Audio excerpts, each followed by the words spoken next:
Kale, obunkenke bubadde buyitirivu nnyo nnyini ddala olunaku olwaleero ku kkooti Butambala Honorable Muwanga Kivumbi bw'abadde ng'ate atuusiddwa wamu n'okuyingizibwa munda mu kkooti oboolyawo okugasimbagana n'omulamuzi okumusomera emisango oboolyawo egimuvunaaniddwa olunaku olwaleero bwe tugenda okubeera ng'ate tubikutegeeza. Kakati ebibadde birungi nnyo wakati w'abantu ababadde bazze okulaba Honorable Muwanga Kivumbi era tebafunyeeko ndowooza kakisa kasemberera Honorable Muwanga Kivumbi nti ne munda mu bisenge bya kkooti omusango guno gye genze maaso n'okuba nga gumusomebwa oba emisango egimuguddwako gye bagisomedde.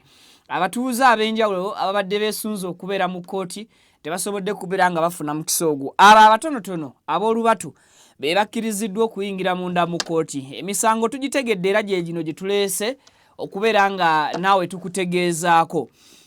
Kakati Honorable Muwanga Kivumbi aguddwako emisango 3 era nga count 1 oba omusango ogusooka gwe gwa inciting violence. Honorable Muwanga Kivumbi kigambibwa ng'ennaku z'omwezi 9 omwezi gwa July yagenda maaso mu bitundu eby'e Butambala n'akuma omuliro mu bantu era nga ekyo kyali kimenyera ddala amateeka. Count 2 Honorable Muwanga Kivumbi bamusomedde omusango ogubadde ogwa managing unlawful society okukuŋŋaanya abantu mu bumenyi bw'amateeka ate n'omusango omulala gwe gw'okubeera nti akuma asiga ebigambo ebivuma abakulembeze oba akozesa olulimi olubi kigambo kimpabyeko akozesa olulimi olubi okuvuma oba okuvoola abakulembeze abalala. Gyegyo emisango 3 gye bagudde ku Honorable Muwanga Kivumbi mu kkooti e Butambala gyaleeteddwa olunaku olwaleero. Abamweyimirira basobodde okubeera ng'ate bawatanya okufuna ebyetaagisa omuntu okuba nga aweebwa akakalu ka kkooti naye amawulire agatali malungi Honorable Muwanga Kivumbi bamummye eddembe eryo ery'okubeera nti yeeyimirirwa. Ensonga tuzitegedde lwaki oboolyawo ekyo bakikoze okusinziira ku muwabi wa gavumenti oba muyite state Anthony agenze maaso n'okuba nti asaba akadde okuyita mu mpapula zaabo abagenda okweyimirira Honorable Muwanga Kivumbi zibabadde bataddeyo era ng'asabidde ddala akadde n'asaba omulamuzi asooka remandinge Honorable Muwanga Kivumbi and of which omulamuzi kyatasobodde kubeera nga oboolyawo amenyawo oba okujeemera okkakkana ng'omulamuzi asindise Honorable Muwanga Kivumbi ku remand mpaka ng'ennaku z'omwezi 11 omwezi ogw'omunaana newankubadde nga Honorable Muwanga Kivumbi kkooti tebadde nambukufu oba teyogedde komera kimwe bagenda kubeera nga bamuggalira. Kakati ekyo bannamateeka be ababadde mu kkooti eno bagambye bagenda kwongera okubeera nga bakinoonyerezaako n'okukibuulirizaako okumanya wa gye bagenda okuba nga basibira Honorable Muwanga Kivumbi. Kakati abajulizi tusobodde okubeera nga nabo tubategeera abeesoboddeyo okuba nti beeyimirira Honorable Muwanga Kivumbi era nga abamu ku abo kwe kuli Joel Ssenyonyi ono nno nga personal friend we era nga mukulembeze munne era nga Joel Ssenyonyi ataddeyo ndagamuntu ekakasa nti ddala kituufu mutuuze era Munnayuganda. Then omuntu owokubiri abadde agenda okweyimirira Honorable Muwanga Kivumbi oba ataddeyo ebiwandiiko bye ye Kiggundu Yasin ono nga wa myaka 54 era ng'ono muko wa Honorable Muwanga Kivumbi era nga mutuuze mu Gombe Town Council mu Butambala District ate nga musajja munnamateeka mu kaseera ke kamu musomesa.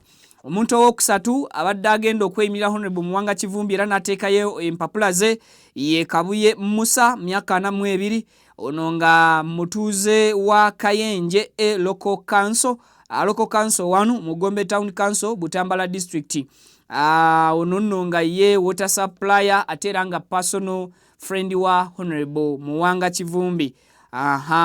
Kakati ku bashurities abalala kubaddeko Nantege Yudaya wa myaka 56 nga mutuuze wa Gombe Gombe LC1 mu Gombe Town Council Butambala District ne kubeerako ne Mr. Saddam Hussein Ssemambo wa myaka 35 ono nga mutuuze mu Simba Local Council 1 mu Kibibi Town Council Butambala District era ngono Mr. Saddam Hussein Ssemambo ye meya wa Kibibi Town Council mu bitundu ebyo ebya Butambala beba abantu 5 abeesowoddeyo kubeera nga beeyimirira Honorable Muwanga Kivumbi mu buli mbeera era nga bonna bapresentinze endagamuntu zaabwe n'ebbaluwa eza LC ezikakasa nti bamanyiddwa mu bitundu gye bava tebasobola kubeera nga babula singa kooti ebeera ebeetaaze oba eyina ensonga yonna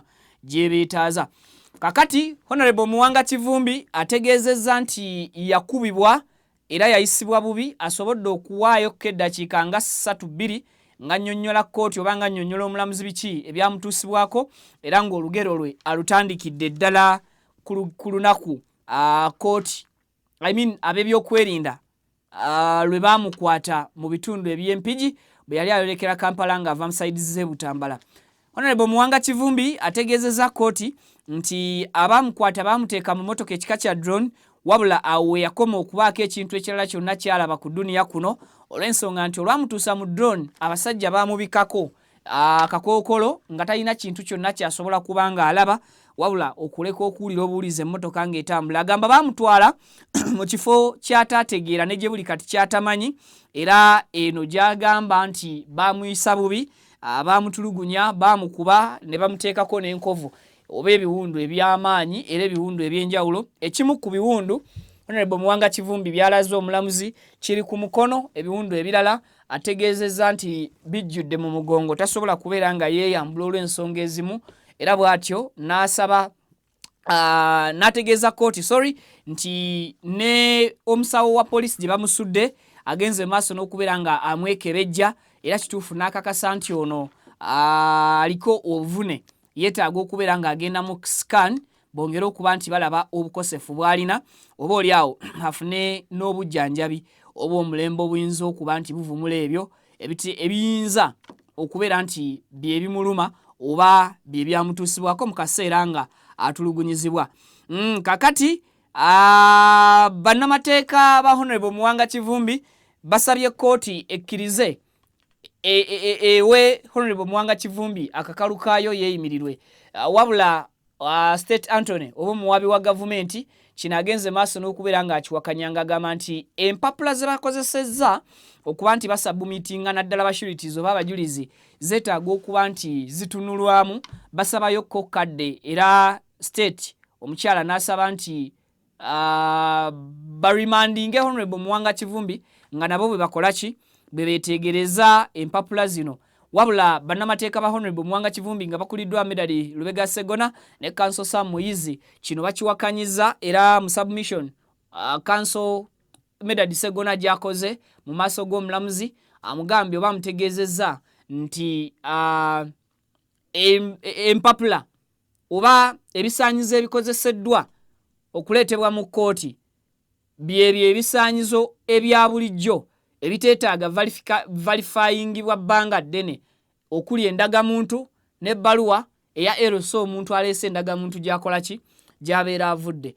Era omulamuzi bw'abadde awuliriza Honorable Muwanga Kivumbi Honorable Medali Segona Council ayongedde okumunnyonnyola nti abantu abaasiba oba abaggalira Honorable Muwanga Kivumbi okumala ennaku 19 nga tebamupresentinga eri security emanyikiddwa nga tebamuteeka mu custody ng'era tebamuwa luksa kusisinkana personal lawyer we yadde personal family member we n'omu. Kakati ensonga ezo omulamuzi singa abaazigassegase asobolera ddala okuba nga awa Honorable Muwanga Kivumbi bail eddembe eryo ery'okweyimirwa ne liba nga ate oba oli awo ali mu grantingibwa.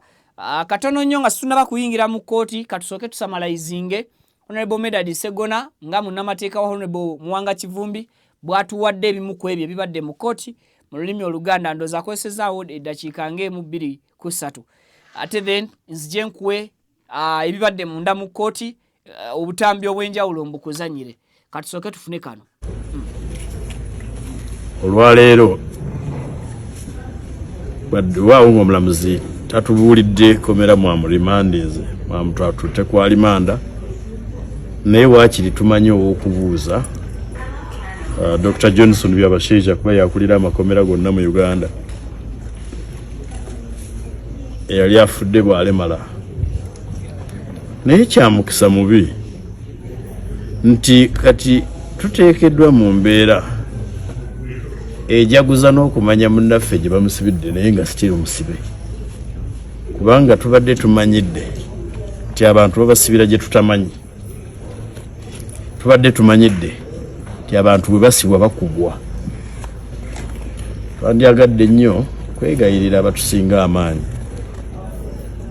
nti ekituufu ky'amaanyi era tukkiriza bwe tuba tubadde tetulangiriranga nti tukkiriza nti gavumenti y'amaanyi, naye tugisaba kukolayo kikolwa kimu, waakiri kimu ky'amagezi kyokka, tugambe nti nga bagoberera amateeka. Atagoberera mateeka talina ntobo kukwasisa mateeka.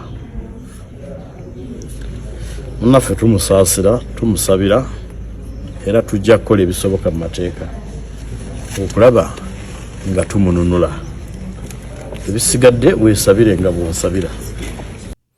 Kakati abamenya amateeka bwe muba nga ate gye muddukira okusaba obwenkanya mu mateeka, ndowooza wabaawo akaseera ak'okusoomooza oba wabaawo akaseera ako akazibu ke musisinkana, lwa nsonga nti ab'ebyokwerinda abalina okubeera ne Honorable Muwanga Kivumbi to an extent nti baamwegaana, n'amagye nago ne geegaana, kubanga olwaleero mu habeas corpus y'olwaleero amagye still gakoze eki, geeganye Honorable Muwanga Kivumbi. Kakati tetukomye bukomye okwo, ne tugenda maaso n'okulaba nti state akolera gavumenti ate avaayo n'agamba nti babongera obudde nga babadde n'omuntu ono ennaku 19 nga gavumenti ye yennyini bakamaabe tebaleeta Muwanga Kivumbi luddawa mu mikono gya poliisi. Ekitegeeza nti ennaku 19 bwe tujjako ennaku 2 ezimanyiddwa amateeka ze tuyita 48 hours, omuntu zalina okubeera mu detention center then n'amala n'atwalibwa mu kkooti, tusigaza ennaku 17. Nti gavumenti ebadde n'ennaku 17 okuteekateeka buli kimu ekyayo, eraga nti yakatandika butandisi eringanga naye yeekanza omuntu nti bakamufuna, naye nga gavumenti y'emu yebadde n'omuntu ono ennaku 17 nga tujjeeko ennaku 2 amateeka ze gagamba mu 48 hours. So kompeeko ku katambi ako nga basomera Honorable Muwanga Kivumbi emisango, atunuulidde abasoma emisango gino gye bagamba nti yagizanga ennaku z'omwezi 19 nonga ennaku z'omwezi 9 because Honorable Muwanga Kivumbi bamukwatanga 10 bamuta nga 9 emisana n'atuuka e Butambala nga 9 nga buzibye, nga 10 ava e Butambala ayingira ekibuga Kampala bamuvubira mu bitundu by'Empigi nga tannatuuka Kampala. So kompeeko katambi awo nga bamusomera emisango gye katubifune.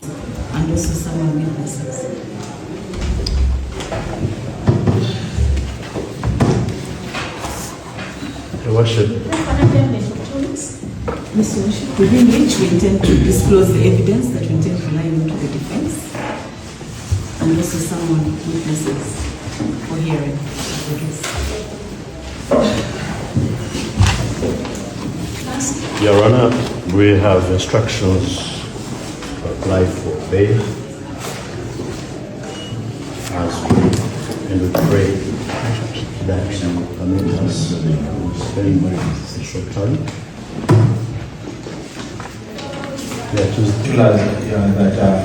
you, Honorable Muwanga Kivumbi Muhammad, and others still at large, on the 9th day of July 2026, Gombe Village, Gombe Ward, Gombe Town Council, within the Butambala District, while addressing the public gathering, unlawfully incited members of the public to commit acts of violence against government officials and unlawfully overthrow the government of the Republic of Uganda by urging them to support his plans to wage war against the said power.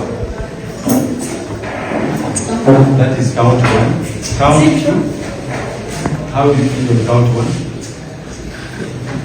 Count two, it is managing unlawful society, contrary to section 53 of the Penal Code Act, Act 128. It is also alleged that you, Mwanga Chivumbi Muhammad, and others still at large on the 9th day of July 2026 at Bugoye Village, Gombe Ward, Gombe Town Council, within the Tambala District, managed unlawful society by organizing, encouraging, or supporting unlawful society by organizing, encouraging, or supporting members of the public to rise up against the unlawful overthrow of the government of the Republic of Uganda. How do you feel the council?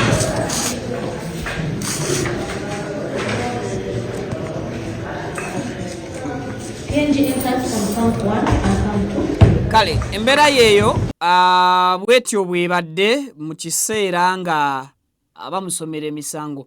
Kakati njagala nkweko Honorable Muwanga Kivumbi nga ayogerako eri kkooti ababuulira engeri gye bamutokyalinga n'engeri gye bamukwatamu okutuuka okumuleeta mu kkooti wano. Katusooke tubifune nabyo tubiwe obudde tubirabe. Akatambi kali ready Pavin? Okay, katuteereyo tugende.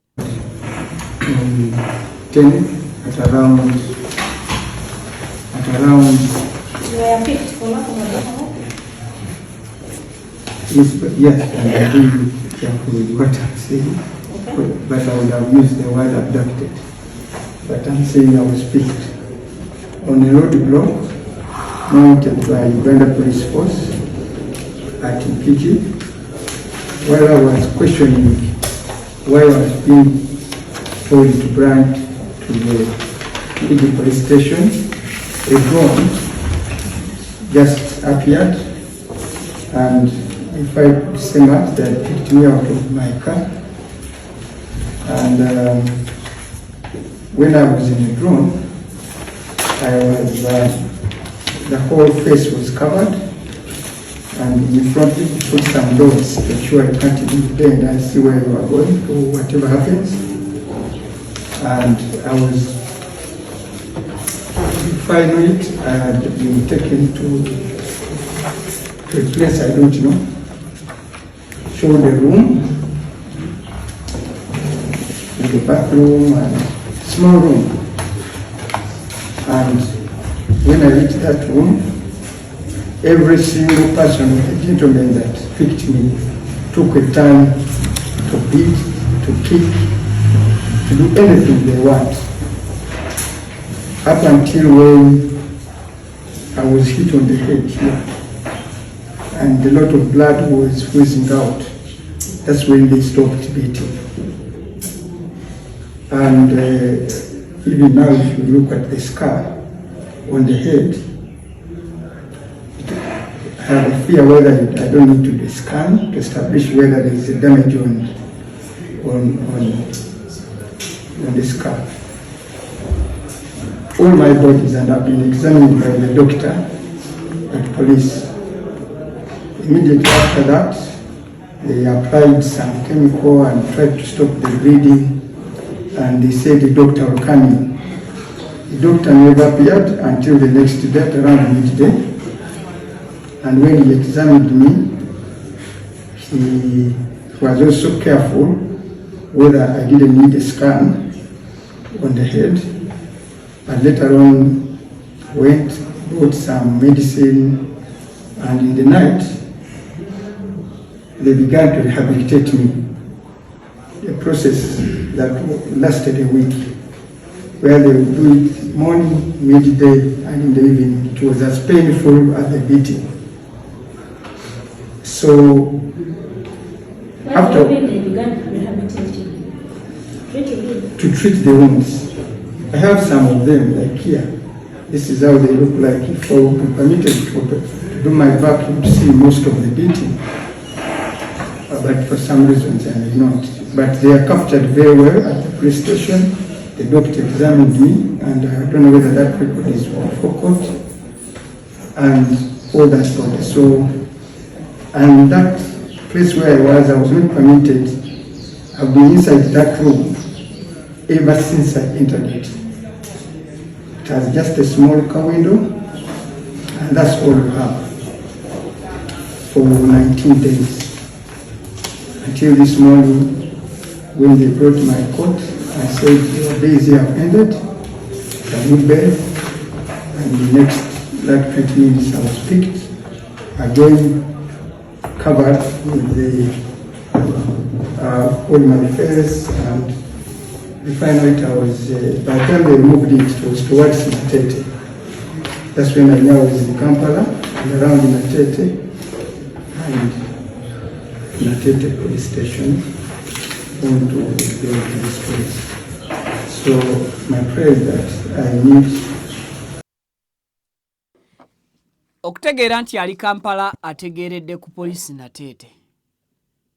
So kati yonna gy'abadde akuumirwa ne bw'omuggyako empingu n'omuggyako masiki n'omugamba tambula tulage wa gy'obadde okuumibwa. Honorable Muwanga Kivumbi tasobola kulaga wa gy'abadde akola ki, gy'abadde akuumibwa olw'ensonga yatwalibwayo abikkiddwa, yaggiddwayo ng'era abikkiddwa.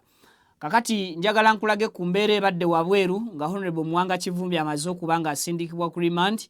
Abamu ku batuuze b'e Butambala abakedde okweyiwa ku kkooti eno nga bategedde amawulire oba abafunye ku mawulire ga okuleetebwa kwe ku kkooti eyo.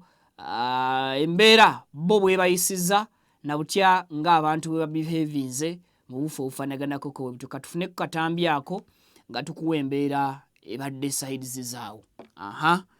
Katubifune ebyo.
Kakati NBS enaddamu gasaka e Butambala eyo tetuuse kwambala ngoye zali zaayo ate genda gasaka. Kale embeera bwetyo bwebadde, ensonga bwetyo bweri, ebisigadde n'ebisingako kaawo tujja kwongera okubikulambulira mu mawulire gaffe ge tugenda okwongera okutuusaako. Just wekuumire bwekuumizi ku Mukutu Viki Exclusive abantu bayimiridde wamu bakulaga nti Honorable Muwanga Kivumbi bali butereevu naye. Bagamba nti mu nkyammwe muva engolokofu naye ate n'akakyama amamera bw'okagolola nga kamaze okuguma ate kakutuka buki, kakutuka bukutusi. Bwe kiba nga ensonga y'okukwasisa amateeka twetaaga kutwala nnaku 19 okuproducinga omuntu eri kooti n'okumusuula obusuuzi ku poliisi nga mumusuddewo obusuuzi naye nga n'omuntu gy'avudde okutuusibwawo ateri amanyi ke babeera ab'eŋŋanda ze mu nnaku 19 nga teri amanyi muntu we gye yatwalibwa. Bw'osanga omutima omunafu aba yakumadde olumbe nga n'okulwabya yalwabya dda ne luva mu luggya. So tufube nnyo okutambulira ku ngero ezo bbiri nti mu nkyammwe muva engolokofu ate n'olugero olulala olugamba nti akakyama amamera munange tekagololwa. So kakati abakulu bayinza okubeera nga tebakyagololwa oba sinakindi nga munange basobola okweddako ku bikolwa ebyo ebikyamu ne babifuula ebigolokofu. Omuntu n'atandika okukwatibwa nga atwalibwa butereevu mu mateeka, amateeka ne galamula mu mbeera oba mu bufu obufaanaganako bwe butyo. So ndowooza kyekyo, tewaliiwo kyesibagambye, ebisigadde byonna bibatuusizzaako obulungi nnyo. Kale ndowooza weewo we tunaatandikira. Dr. Kanokiiza Besigye naye genfuna si malungi ge ngenda okujja nago. Ndowooza kambalekerayo kati nnyo session eyo nga bwebadde mu kkooti, ate then tujja kweyongera okukomawo. Batuwe katambi ako.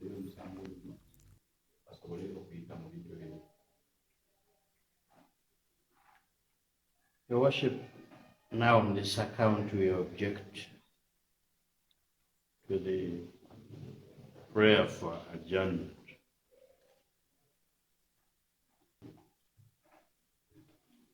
The state is partly responsible for the speed with which these proceedings are being conducted.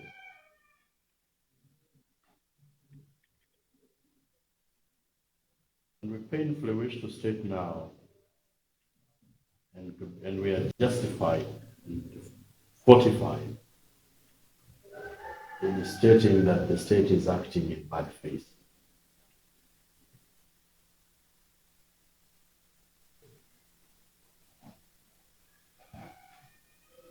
Your Worship, an accused person who has been in their custody since the 10th day of July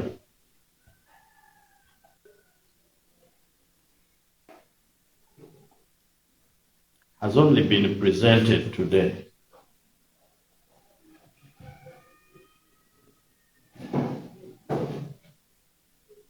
After 19 days of illegal incarceration.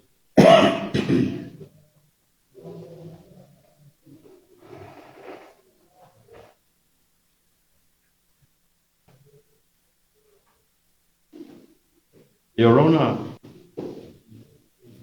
the accused has been denied access. Personal doctor,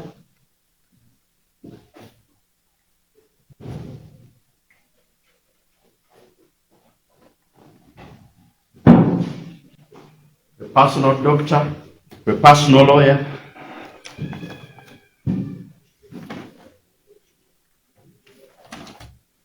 the next of kin,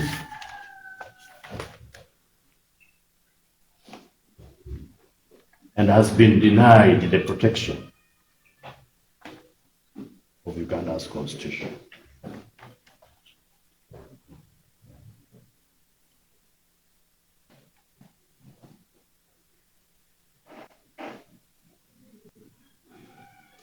Your Honor, the accused, through his brother, Haji Musa Rutaya, filed for habeas corpus on the 16th day of July,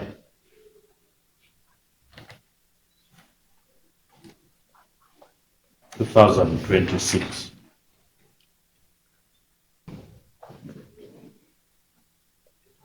On 17th July 2026,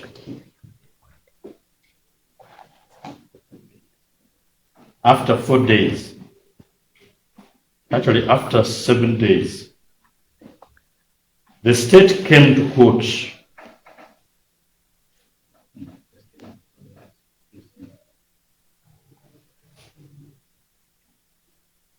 with an affidavit sworn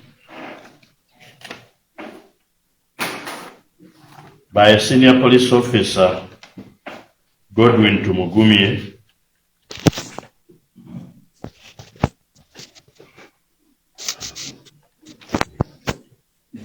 which has been submitted to court. And I would invite your worship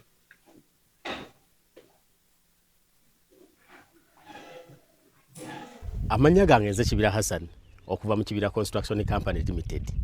Tutunda amataka, tuzimba amayumba tuddaabiriza amayumba renovation tugikola tusima amazzi fo abakibira construction company limited tutunda amataka ag'ebyapa ag'endagaano ku makubo ag'enjawulo okugeza Hoima Road, Bombo Road, Masaka Road, Mitiyana Road.